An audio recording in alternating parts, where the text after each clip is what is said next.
어떤 스승이, 깨달은 스승이 제자가 한 명 찾아왔는데, 이 친구하고 얘기를 하다 보니까, 근기가 엄청 높아요. 전생에 수행 공덕도 많아가지고, 이 친구는 스님이 되면 출가를 해가지고 같이 수행을 하면 큰 스승이 될 수 있겠구나라고 생각해가지고, 자네 숙세를 버리고 출가하는 게 좋겠는데, 그때 어떻게 생각하는가?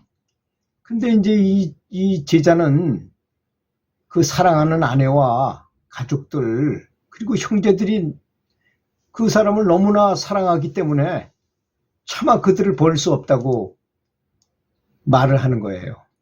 또 그가 자기가 출가하면 가족들이 너무 괴로워서 견딜 수 없을 것이라고도 이렇게 말하는 것이었습니다.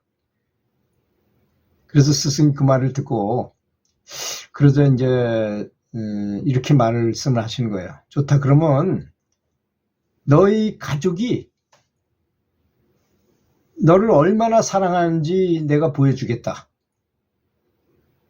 그래가지고 그 스승이 제자를 데리고 그 제자네 집에 갔어요. 그리고 이제 스승이 제자에게 알약을 하나 줬어요. 그리고는 자신은 낯선 사람처럼 가장에서 집 밖에 숨어 있었어요. 자기하고 아무 관련이 없는 것처럼 해가지고. 그리고 이제 집에 들어가서 알약을 삼키라 했으니까 이제 알약을 딱 삼켰어요. 바로 그냥 죽은 사람처럼 호흡과 심장이 완전히 멈춰버린 거야. 몸이 뻣뻣하고 차갑게 굳어버렸어요. 그리고 사람이 완전히 죽은 거죠. 이제 제자의 가족들은 통곡을 하면서 불보살님께 그를 살려달라고 애원했고 뭐 난리쳤지만 뭐 죽은 사람이 다시 살아나겠습니까? 아무 소용이 없었던 것입니다. 근데 그를 아주 고조됐을 때를 딱 택해가지고 스승이 집으로 들어와서 나는 당신 가족인 저 사람을 살릴 수 있습니다 라고 말했어요. 근데 죽은 사람을 살릴 수 있다니까 얼마나 기뻐요. 이 말을 듣고 가족들은 뛸 듯이 기뻐하면서 절을 하고 어서 그를 좀 살려달라고 아주 간청을 하게 된 것입니다. 그래서 스승은 한참 생각하더니 이렇게 말하는 것이었습니다. 근데 단 조건이 하나 있습니다.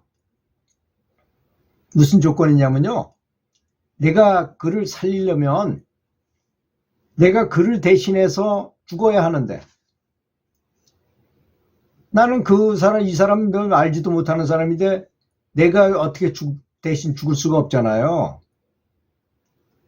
그러니까 이 사람은 여러분의 가족이고 여러분이 이 사람을 그렇게 사랑하니 분명히 그를 위해 기꺼이 죽을 수 있을 것입니다. 난 그저 지나가는 과객에 불과한데 어찌 내가 그를 대신해서 죽을 수 있겠습니까? 그러니 여러분들 중 그를 위해 죽을 사람이 한 명이라도 있으면 당장이라도 그 영혼을 되돌려 주겠습니다. 라고 이렇게 말을 하는 것이에요. 인과의 법칙을 벗어날 수 없기 때문에 반드시 이렇게 서로 맞교환해야만 살아날 수 있습니다. 그렇지만 아무도 제자 대신 죽으려고 하지 않던 것입니다. 그렇잖아요. 누가 대신 제자 죽으려 하겠어요. 다들 핑계를 대는 거예요. 내가 죽으면 이 집을 누가 돌보겠어요? 내가 죽으면 이 사업을 어떻게 하라고요?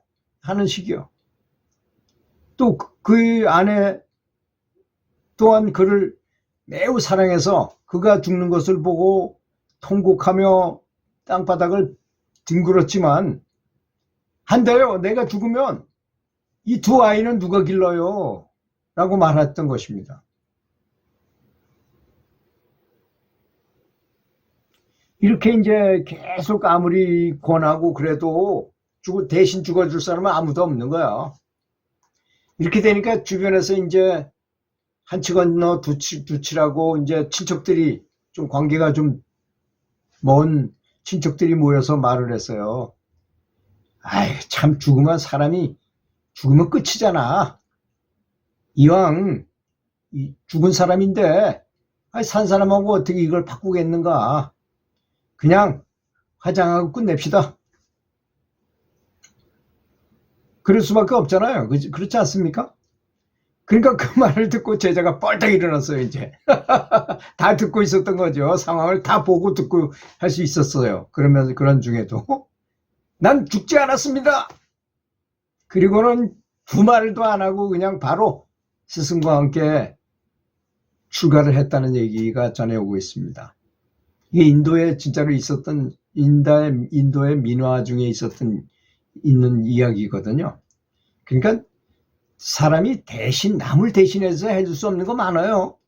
우리가 태어나는 것도 남이 대신 태어날 수 없고, 죽는 것도 남을 대신해서 다른 사람이 죽을 수 없고, 밥 먹는 것도 내가 먹어야지 남이 대신 해줄 수 없어요. 수행하는 거요? 남이 어떻게 대신해 줍니까? 자기 아버지가 아무리 높은 경지의 스승이라 하더라도 자식하고는 아무런 관계도 없어요.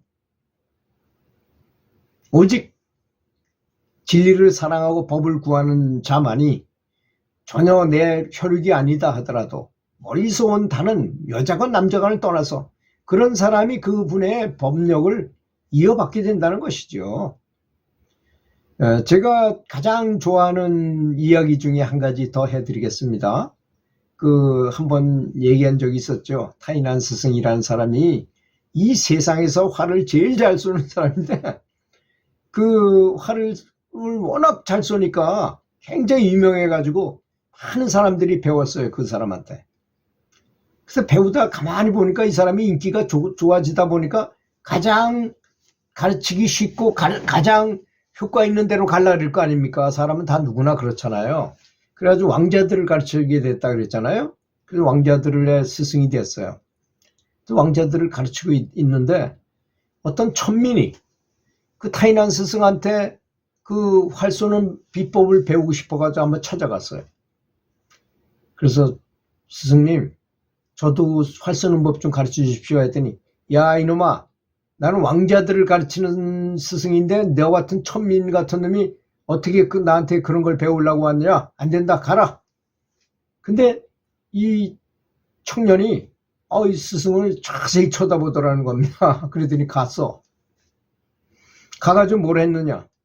그 스승과 비슷하게 생긴 토상을 만들어, 불상과 같은 거죠. 말하자면 스승의 모습을 물론 같지는 않았겠지만 하여튼 최대한으로 자기 성의껏 토상을 그 타이난 스승하고 비슷하게 만들어서 탁 세워놓고 매일 거기다 절을 하고 기도하고, 타이난 스승님이 갖고 계시는 이 활 쏘는 비법이 저한테 전수되게 해주십시오.